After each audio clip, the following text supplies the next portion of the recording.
You're the one and only, a miracle. It's a wonderful world after all. Je dirais peut-être dans le nouvel album Close to Me, dans les compos, qui est le titre avec lequel le premier single que j'ai sorti de cet album. Et si je devais prendre un titre en français cover que j'ai fait, je dirais Quand on n'a que l'amour de Jacques Brel. Et toutes les chansons de l'album me représentent, parce que ce sont toutes mes bébés. Donc j'invite les gens à découvrir tout l'album.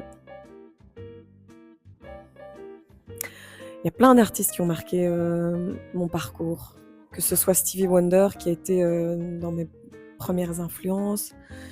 Il y a aussi eu des rencontres incroyables que j'ai faites, comme Morane, avec qui j'ai pu faire un duo juste avant son départ.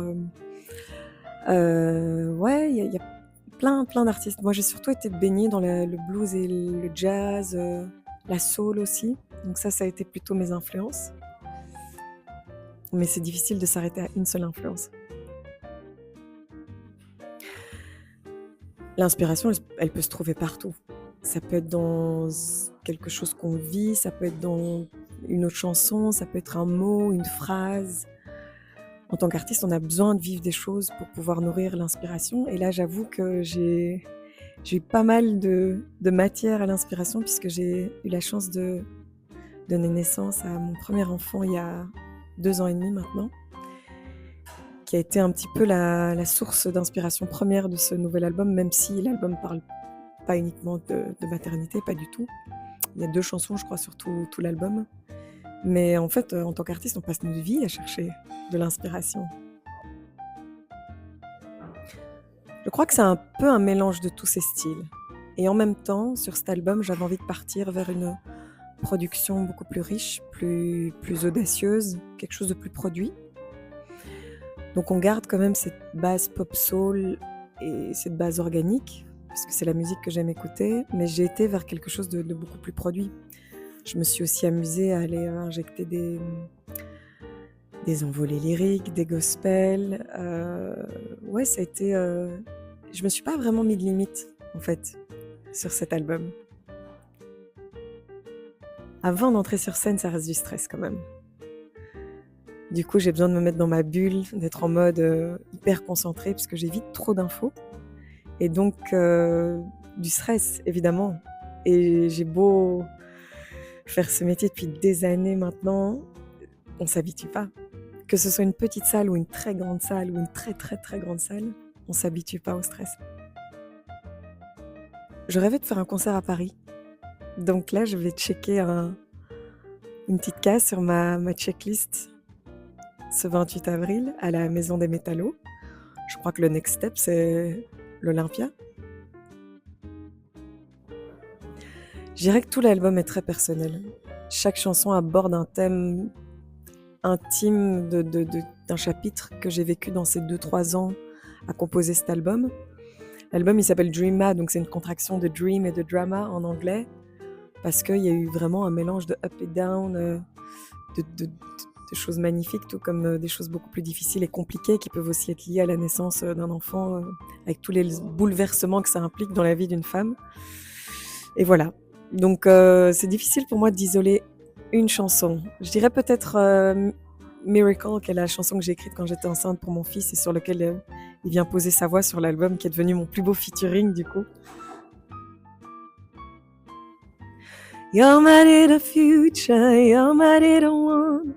I can't wait to hold you in my arms. You're the one and only, a miracle. It's a wonderful world after all. In a little while you brought alive. Will you have your dad or mother's eyes? You're my little future, my little one, a miracle. J'adore la langue française. Je trouve que c'est une langue qui est à la fois très belle mais aussi très exigeante.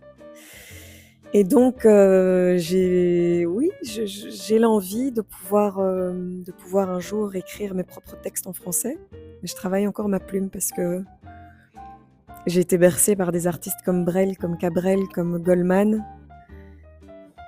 Et je pense qu'il va me falloir encore un petit peu de travail pour pour me rapprocher d'une écriture aussi belle, aussi poétique.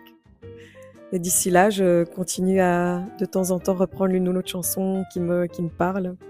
En français, j'ai toujours beaucoup de plaisir à ça, même si j'ai principalement grandi dans un milieu anglo-saxon. Donc, naturellement, j'ai commencé la musique en écrivant des textes en anglais, en fait. J'essaye quand même de garder toujours une part de lumière parce que j'ai envie que les gens puissent se sentir mieux, peut-être, en écoutant ma musique. En tout cas, s'il y a une personne qui me dit « ta musique m'a fait du bien », pour moi, la mission, elle est réussie, quoi. Mais la musique, ça a toujours été un exutoire pour moi. Ça a toujours été un moyen d'expression de ce que j'arrivais pas spécialement à formuler en tant qu'enfant, en tant qu'ado. Puis ouais, c'est ma vie, quoi. C'est mon métier, c'est ce qui me fait vibrer. J'adore cette question. C'est évidemment plus qu'un simple accessoire esthétique. C'est une cagoule qui a été développée avec un designer parisien qui s'appelle Christophe Leca, qui a l'habitude de travailler cette matière avec des grandes maisons comme Paco Rabanne, comme Chanel. Et j'avais envie d'un accessoire pour cet album qui puisse symboliser la renaissance que j'ai vécue suite au fait de donner la vie. J'avais envie j'ai un peu une passion pour la mythologie, un peu comme les grandes figures féminines puissantes de la mythologie, avoir un attribut qui puisse un peu symboliser cette renaissance, comme une couronne moderne, comme une armure contemporaine. Et en même temps, en dessous de cette cagoule qui donne un air de guerrière, il y a la peau nue, le côté vulnérable, le côté fragile qui est là, qui est toujours là. Et puis le fait aussi de le mettre en scène dans des vidéos un peu décalées sur les réseaux sociaux, c'est l'idée de se dire que l'empowerment, ça peut aussi se jouer dans des petits gestes du quotidien et pas seulement dans des actes spectaculaires, quoi. Donc, mes prochains rêves, je rêve de faire Taratata, Nagui, si tu m'entends. Et puis, ou sinon, j'ai plein de rêves en fait. Je pense que je rêverais voir cet album sur scène avec un orchestre symphonique.